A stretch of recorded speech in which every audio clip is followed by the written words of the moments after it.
Hannah Kate's body was a map of pain each breath, a reminder of the surgery she'd undergone just 2 weeks ago. She'd tried to rest, but rest was a luxury she couldn't afford in this house. Her husband Ethan barely glanced up from his phone as he announced Mom's bringing everyone here for Christmas dinner. The words landed like a gut punch. Hannah Kate pressed her hand against her healing abdomen, feeling the stitches pull under her oversized sweater. Ethan, I can't. I can't stand for more than 10 minutes without wanting to scream. She kept her voice calm, though her hands were trembling. But Ethan just shrugged. It's only dinner, Hannah. Mom does it every year, and she's older than you. That dismissiveness was a dagger sharper than any scalpel. Ethan's mother, Margaret, was already calling and texting, ignoring every protest Hannah made. Her phone buzzed again. I'm thinking prime rib this year.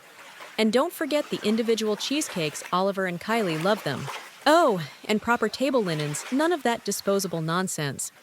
Each demand stacked on top of the last, the weight pressing down on Hannah's chest, until she felt like she might suffocate.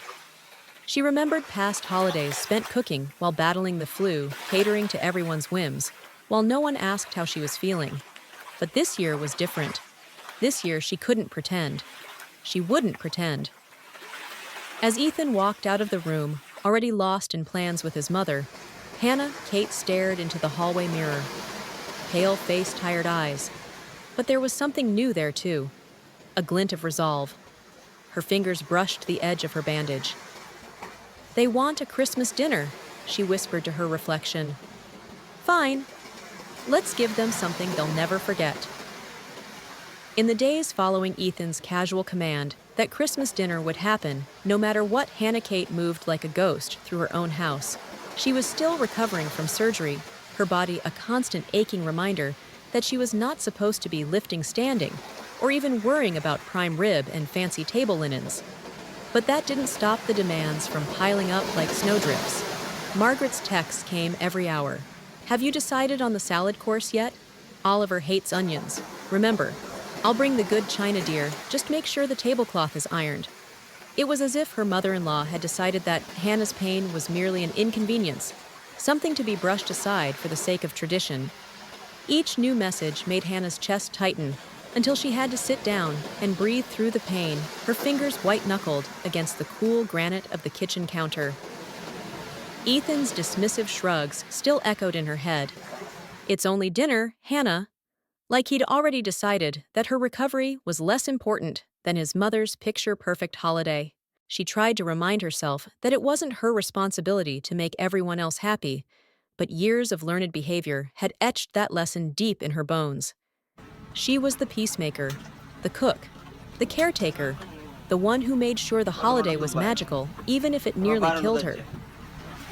She remembered last Christmas, how she'd been sick with a fever, but still dragged herself out of bed to roast the turkey and bake 3 different pies, because it's tradition, Hannah. No one had offered to help. No one had said, maybe we should just order pizza this year. They'd just eaten and laughed and left her to clean up afterward. She'd told herself it didn't matter that it was just one day. But it wasn't. It was every day, every holiday, every moment she was expected to be the smiling hostess, no matter how much she was hurting inside.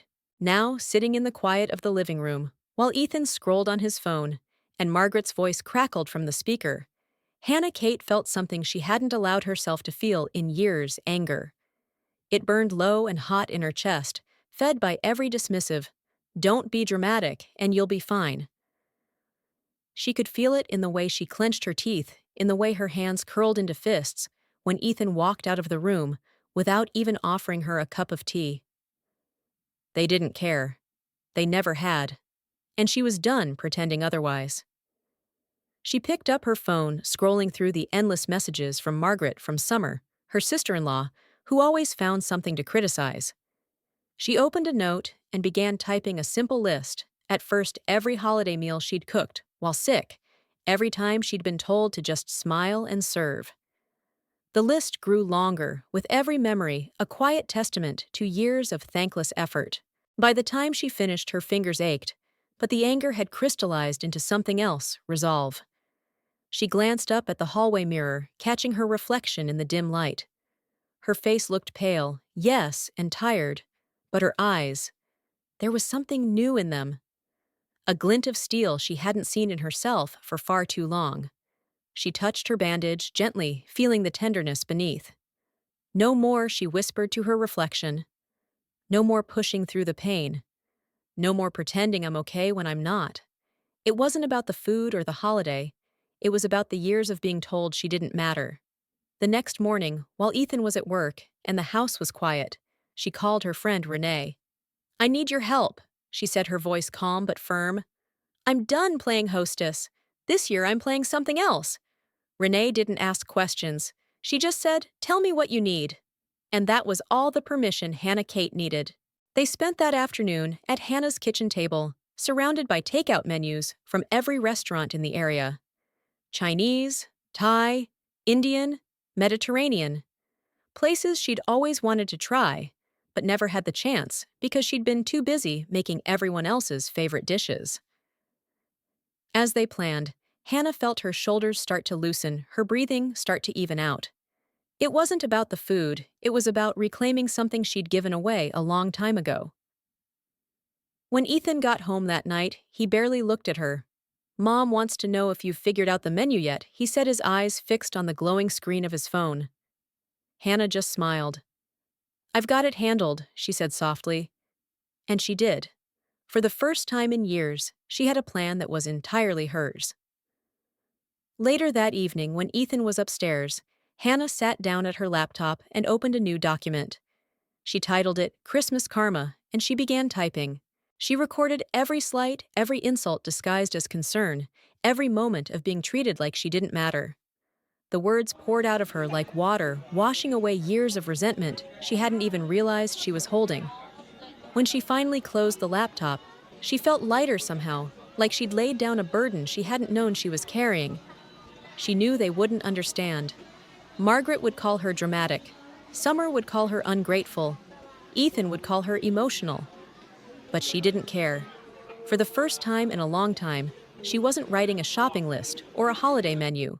She was writing her own story, and she was the only one who got to decide how it ended.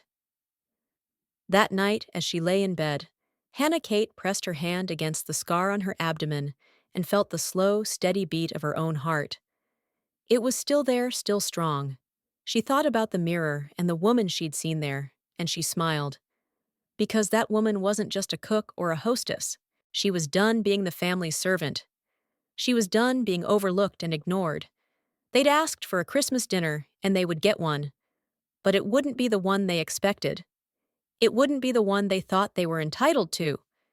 It would be the one she chose to give them, and she would give it to them with every ounce of defiance she had left in her. As she drifted off to sleep, the plans for the Christmas of takeout dancing in her mind like sugar plums, she felt something that had been missing for far too long: peace.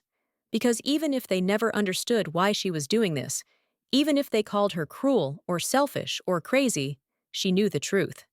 She wasn't crazy. She wasn't selfish. She was just done. In the darkness of her bedroom, with the soft glow of the streetlights outside, she whispered to herself, this year I'm giving them exactly what they've earned. And for the first time in years, she slept soundly, knowing that, come Christmas morning, everything would change. The next day dawned gray and cold, with the winter wind rattling the window panes like a warning. But Hannah Kate felt no chill as she stood in the kitchen, holding the stack of takeout menus like secret weapons. She could feel her heart beating fast beneath the bandages on her abdomen, but this time it wasn't with fear, it was with anticipation. She had spent too many years cooking holiday feasts that left her aching and hollow, forced to smile through gritted teeth, while everyone else basked in the comfort of her labor. Not this year. This year was hers. Renee arrived mid-morning carrying her laptop and a determination that matched Hannah's own. Let's do this, she said, setting up camp at the dining room table. They spread out menus: Chinese, Thai, Indian, Mediterranean, like treasures in a pirate's trove. Hannah's fingers traced the bright photos of dishes she'd never had time to enjoy, because she was always stuck in the kitchen, wiping sweat from her forehead and smiling politely at every, "This is a little dry," or "Where's the gravy?" Hannah comment. This time, there would be no sweat, no forced smile, no offering herself up like some kind of seasonal sacrifice. They planned every detail with the precision of a military operation. Renee called the restaurants, making sure they'd deliver on Christmas Day, promising generous tips and heartfelt thanks.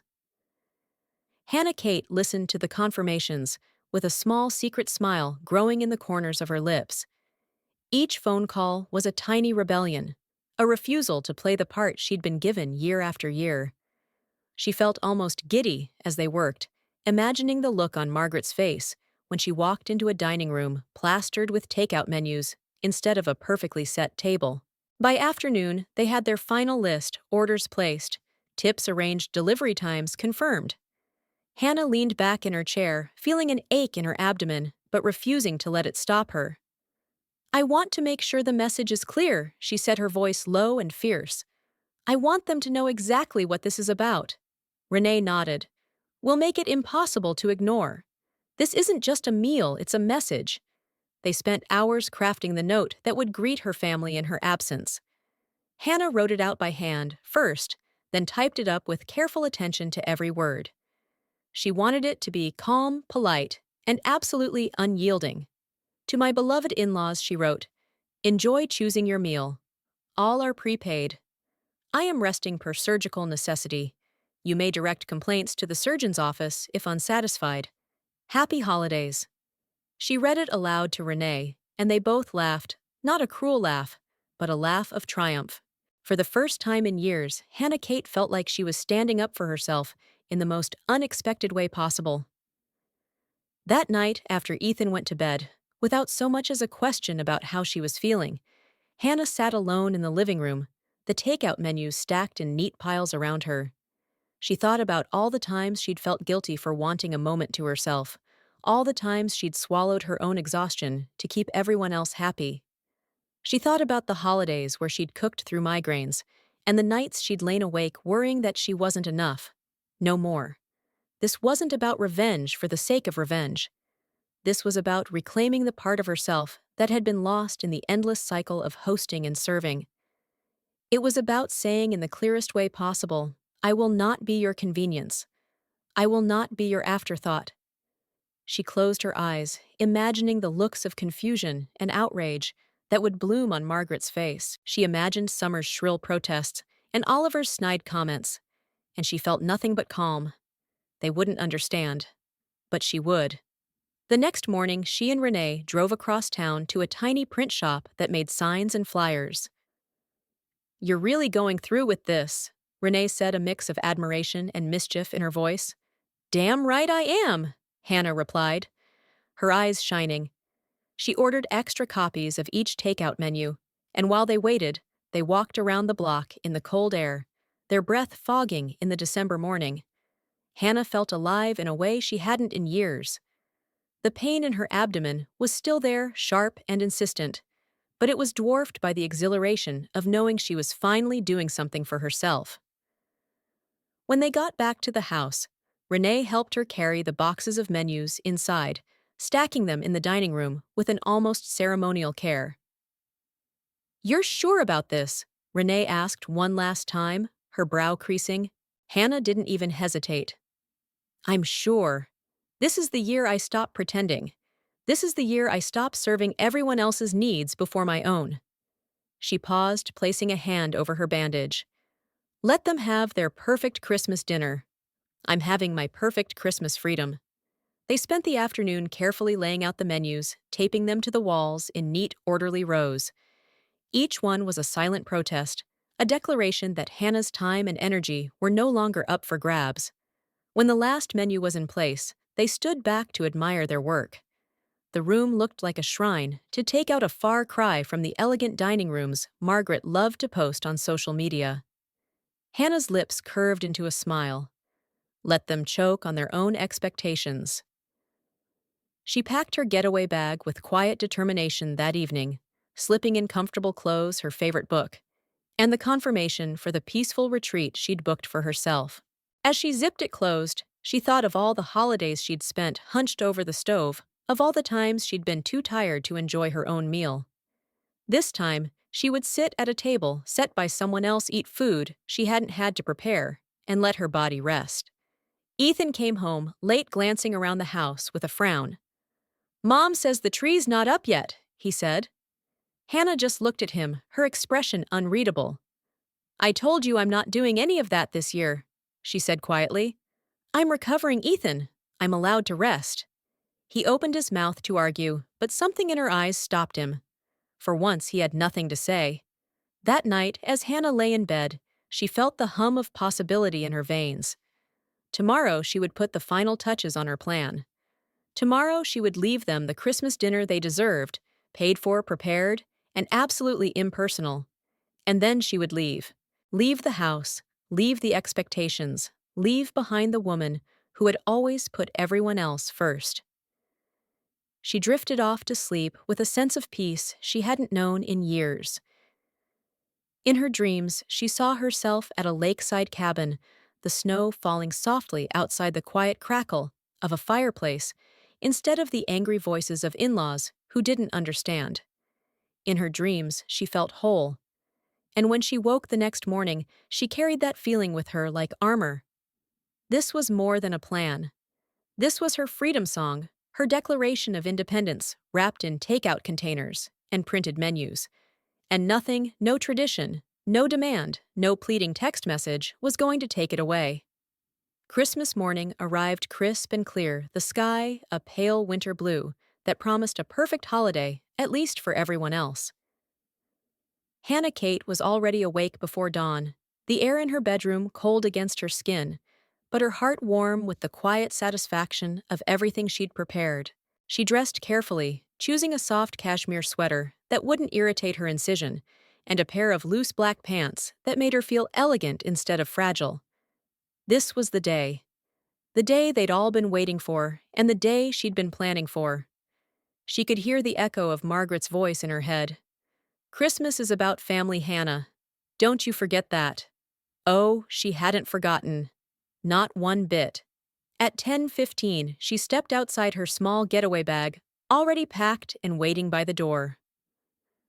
Renee's car pulled up a minute later, tires crunching in the frost. "You ready?" Renee asked, leaning out the window, her grin bright and conspiratorial. Hannah took one last look at the house, her so-called home, where she'd spent years cooking and cleaning and pretending. She smiled faintly, a private smile meant only for herself. "Ready?" she said, sliding into the passenger seat. They parked around the corner, out of sight, but not out of mind. Hannah pulled out her phone and opened the live feed from her Ring camera. The house looked calm, almost festive in the winter light. A single wreath, her only decoration this year, hung on the front door, a symbol of both defiance and quiet dignity. Hannah touched the screen lightly, as if to seal her promise to herself, no more. At 11:00 a.m., sharp Margaret's car pulled up, followed closely by Summer's SUV and Oliver's sleek sedan. Hannah watched through the camera as they bustled up the walk, arms full of wrapped presents, and the kind of smug confidence that comes from always getting your way. Margaret tried the door first, frowning when it didn't immediately swing open. Hannah could almost hear her saying, "Why is the door locked? She should be ready." Ethan was inside, of course he'd left earlier to pick up last-minute items, but Hannah knew he hadn't even noticed the absence of the usual Christmas preparations. No aroma of roasting turkey, no warm kitchen, bustling with last-minute details. Just silence, and the faintest scent of the peppermint candle she'd lit before she left. A scent that said, "I'm still here, but not for you." The family finally pushed through the door, laughter and complaints echoing in the hall. "Where is she?" Margaret's voice, sharp and shrill, cut through the quiet. "The kitchen better be warm and smelling delicious." Summer added, rolling her eyes as she set down her shopping bags. Kylie Summer's teenage daughter wrinkled her nose. "This place looks boring," she said, flopping down on the couch that Hannah had carefully positioned for her recovery. From her vantage point in Renee's car, Hannah watched them search for her. She could see the confusion start to bloom on their faces as they realized there were no pans simmering on the stove, no plates stacked and waiting. No Hannah Kate smiling through the pain and saying, "It's all ready." Only emptiness and the faintest scent of peppermint. Then they stepped into the dining room. Hannah almost laughed out loud as she watched the moment of comprehension dawn on their faces. The menus she and Renee had taped up the day before gleamed in the winter light, a kaleidoscope of color and possibility that was so far from the perfectly ironed linens and gleaming china Margaret expected.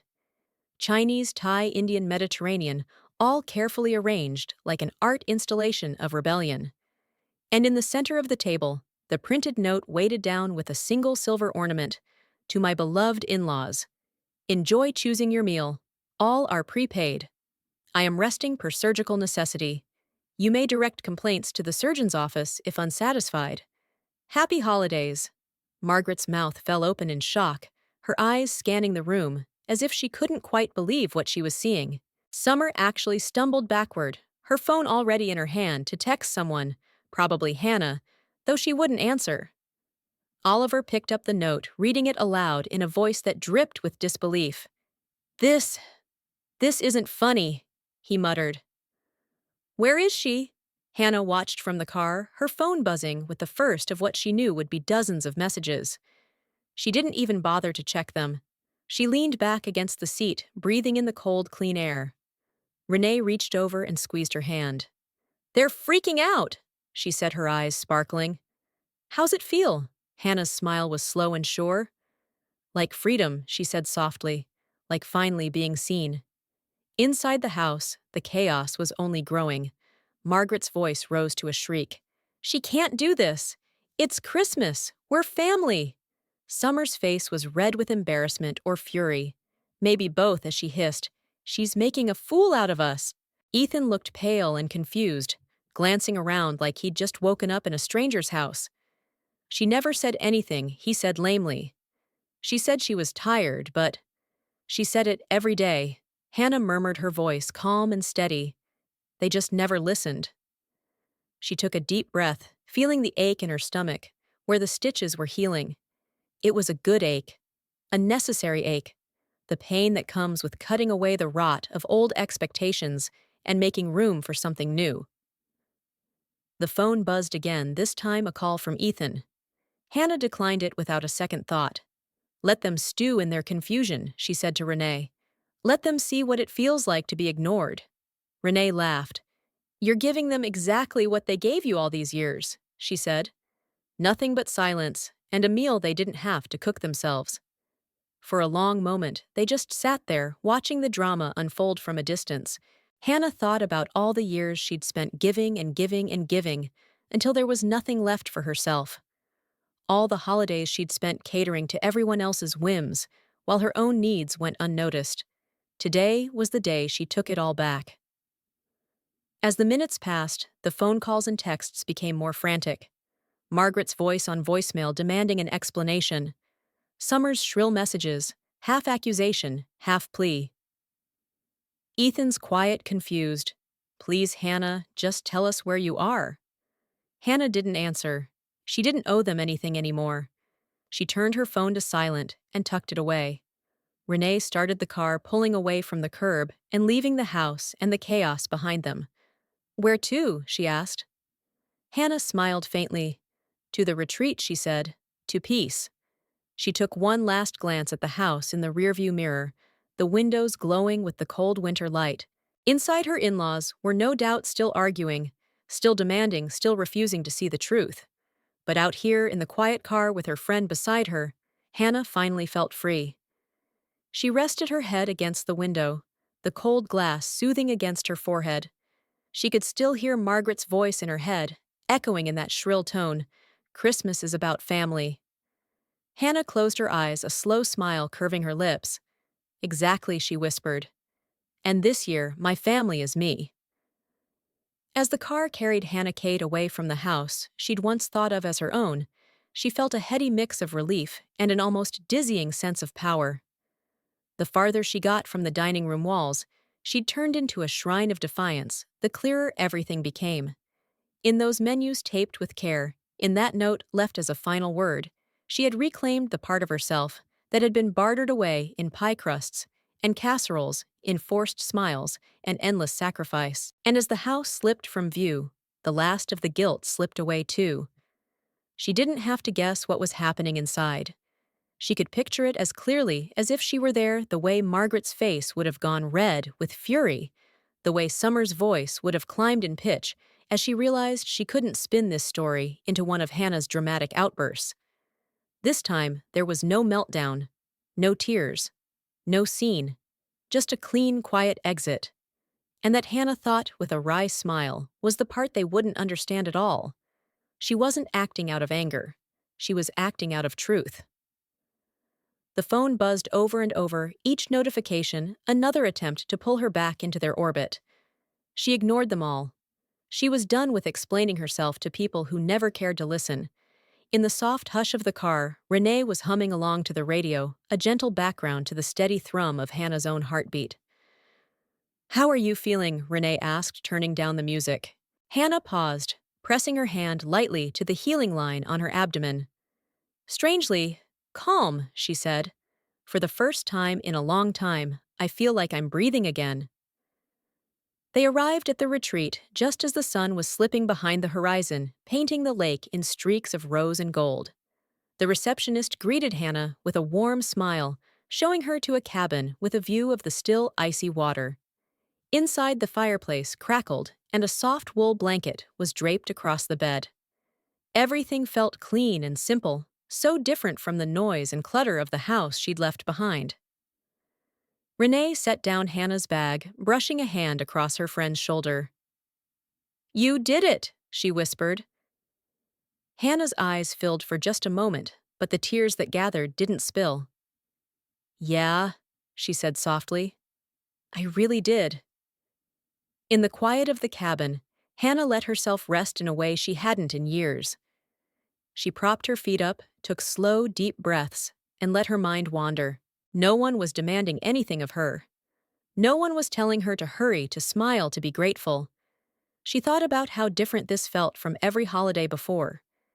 In the past, even when she'd been surrounded by family, she'd always felt alone, like a performer on a stage reciting lines she hadn't chosen.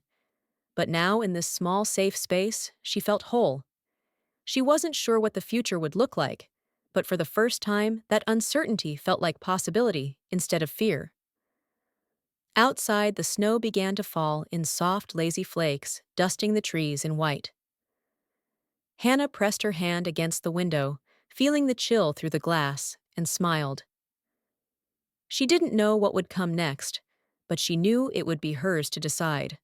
Her phone silent for hours, lit up with a single name, Ethan. She didn't answer. She watched it ring and fade, until finally it stopped. Then a text. "Please, just tell me why." Hannah closed her eyes, letting the weight of those words settle over her. She thought of all the times she'd begged him to understand, all the times she'd told him how tired she was, how much it hurt. He hadn't listened then, and he wasn't really listening now. He just didn't like the silence she'd finally given him. Renee joined her at the window, holding 2 steaming mugs of herbal tea. "To peace," she said, raising her cup in a small toast. Hannah met her gaze, the flickering light of the fireplace reflected in their eyes. "To peace," she agreed, clinking her mug softly against Renee's.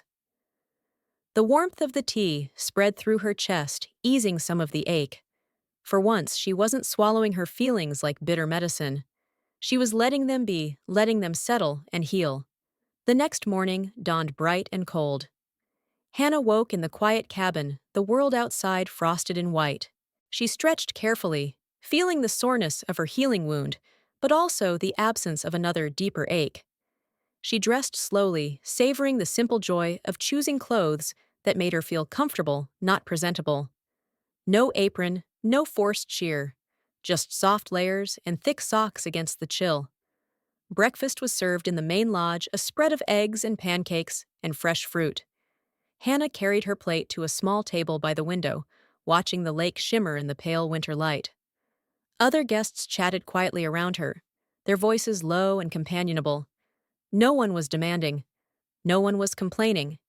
She ate slowly, savoring every bite the way each taste felt like a small act of kindness to herself. After breakfast, she took a walk along the snowy path by the lake, her breath clouding in the cold air. Each step felt like reclaiming a part of herself that had been buried under years of duty and guilt. She thought about the dining room back at the house, about how they were probably still sitting there trying to understand what had happened. She could almost hear Margaret's indignant voice. How could she do this to us? But Hannah knew the real question was, how had they done this to her for so long without ever seeing her pain? By the time she returned to the cabin, she felt lighter than she had in years. She curled up by the fire with her book, letting the quiet wrap around her like a blanket. Her phone buzzed again. This time it was a message from Summer. "You've made a fool of us. Don't think we'll forgive you for this." Hannah read it and then set the phone face down. She wasn't looking for forgiveness from people who had never offered her understanding. She didn't need it.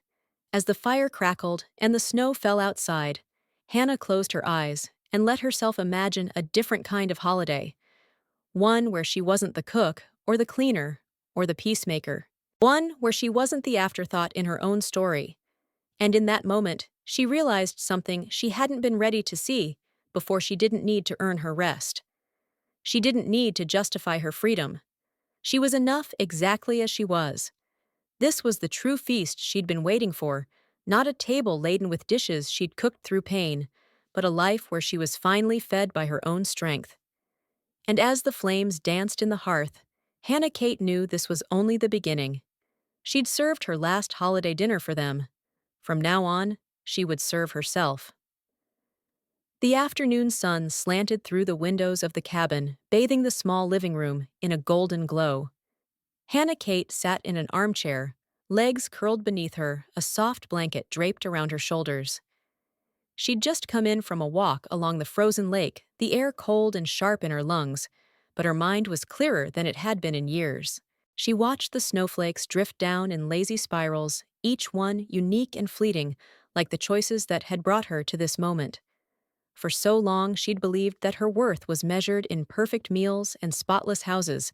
In the quiet, steady way, she made sure everyone else was comfortable while she swallowed her own needs. But here, in the hush of the retreat, she was beginning to see the truth. Her value was not something they got to decide. It was something she was finally reclaiming piece by piece. She thought of the chaos that had surely unfolded in that dining room, of Margaret's red-faced fury, and Summer's condescending scorn. She thought of Ethan's confusion, the way he'd always looked at her, as if she were a puzzle he couldn't quite solve. But she was done being a puzzle. She was done twisting herself into shapes that didn't fit, done living in a story that had never been hers to begin with. A soft knock at the door broke her reverie. Renee peeked in, holding 2 mugs of steaming tea. "Mind if I join you?" she asked, her smile warm and knowing. Hannah's lips curved in a genuine smile. "Please," she said, gesturing to the chair across from her. They sat in companionable silence for a while, the steam from their mugs rising like wisps of warmth in the cold air. Finally, Renee spoke. "You know," she said, her voice low and thoughtful, "this isn't just about Christmas dinner. It's about every time they made you feel small, every time they treated you like you didn't matter." Hannah nodded her fingers, tracing the smooth rim of her mug. "I know," she said softly. "It's like every time I gave in, every time I said yes, when I wanted to say no, I lost a little bit of myself." She paused, looking out the window at the snow-blanketed trees. But not anymore. She thought of the file she'd kept on her laptop, the screenshots and recordings, the notes she'd taken in quiet moments of pain. It hadn't been about revenge, not really.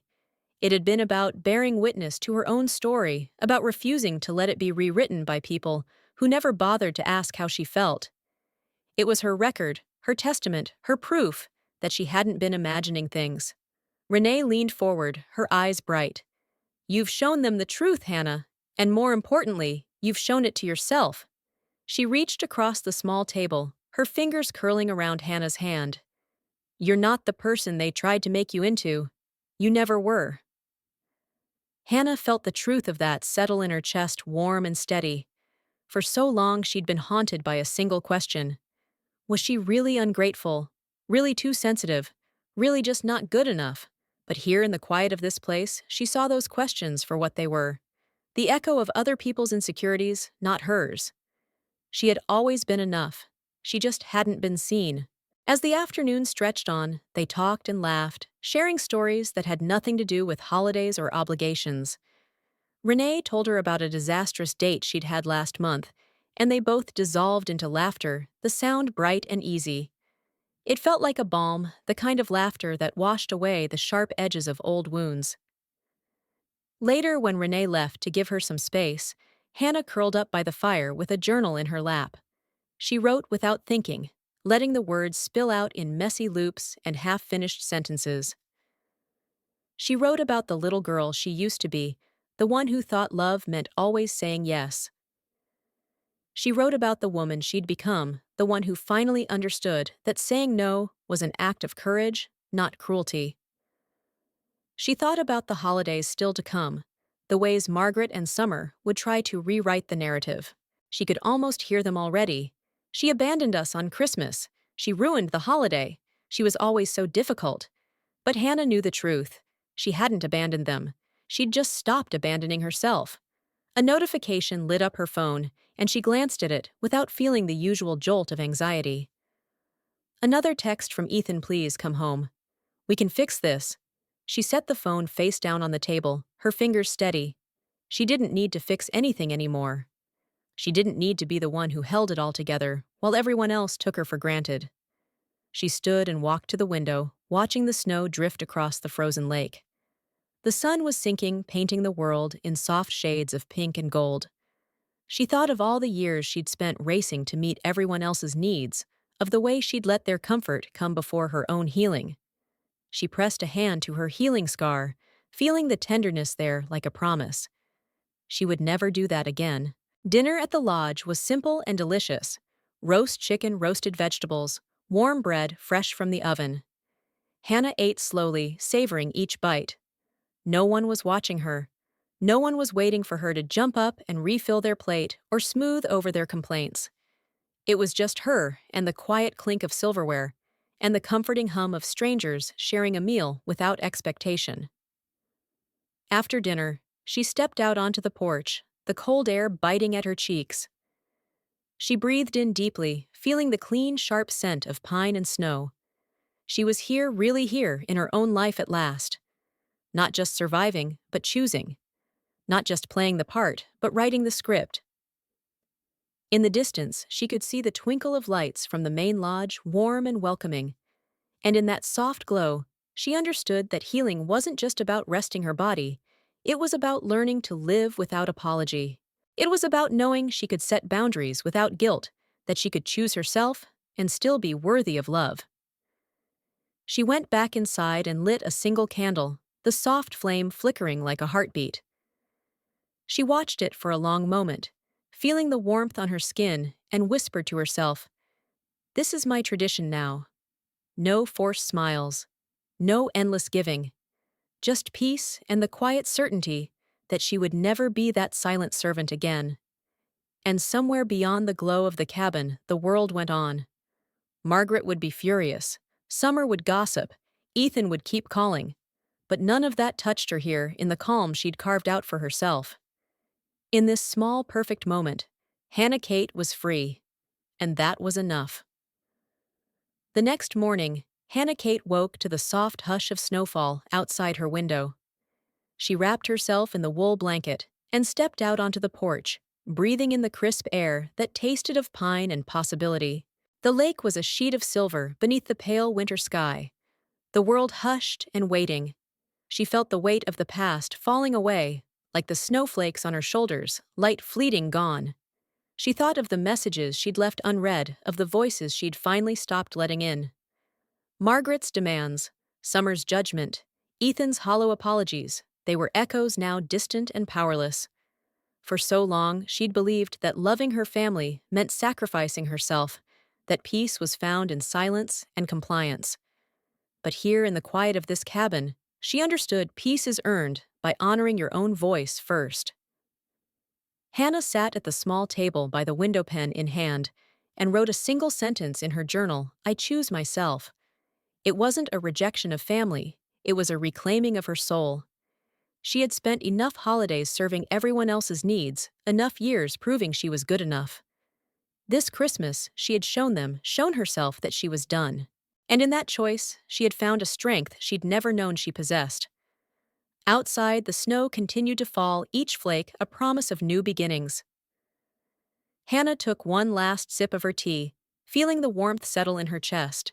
She rose, pulling on her coat and boots, and stepped out into the fresh snow. The footprints she left behind weren't just a path through the cold, they were a testament to the woman she had become. As she walked away from the cabin, she didn't look back. Her past was behind her future wide open, and hers alone. She was done serving endless dinners for people who would never taste the effort she put in, done sacrificing her health and her heart. And as she took her first steps into this new chapter, she whispered to herself, "Let them feast on their own demands. I will feast on my freedom." If you've ever felt like Hannah Kate, like your worth was tied to how much you could give, maybe it's time to choose yourself too. Leave the dinner table behind. Find your peace.